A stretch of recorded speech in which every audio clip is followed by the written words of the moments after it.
Michelle Bachmann dumps out of the Tea Party convention, a convention which might no longer be safe for Sarah Palin because Tea Partiers believe Sarah Palin is now their enemy. Bring your popcorn. That's next, but first, tonight's worst persons in the world, the bronze to Karl Rove, darkening the doors of Clusterfox and Friends.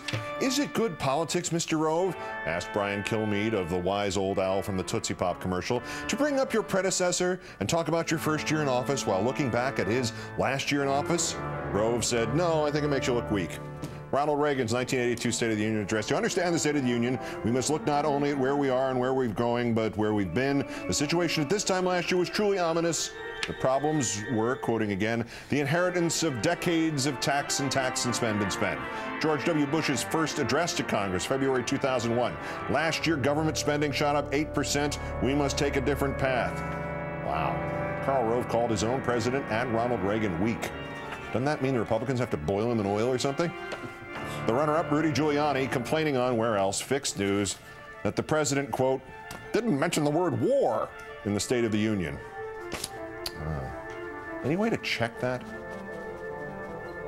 In the midst of war, amid two wars, paying for two wars, we prosecute two wars. The resources they need in war, that I would end this war. This war is ending, and all of our troops are coming home. So when Woody says Obama didn't mention the word war, he really means Obama mentioned the war 7 times. Sadly, Woody isn't very bright.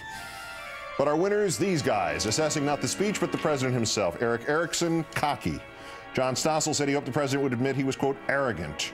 Jay Nordlinger looks arrogant, whether he's arrogant or not. Mark Thiessen, defensive, arrogant. John Hood, flippant and arrogant. Glenn Beck, like a punk. Here's a little secret, gathered sadly from witnessing it my whole life, even from some in my own family.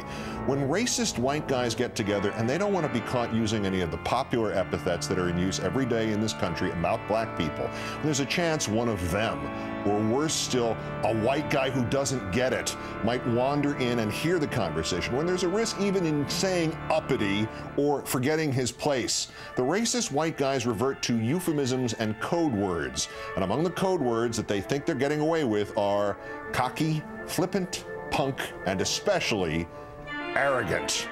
Mark Thiessen of the Washington Post, Eric Erickson of Red State, John Hood and Jane Nordlinger of the National Review, and Glenn Beck and John Stossel of Fixed News, today's worst persons in the world.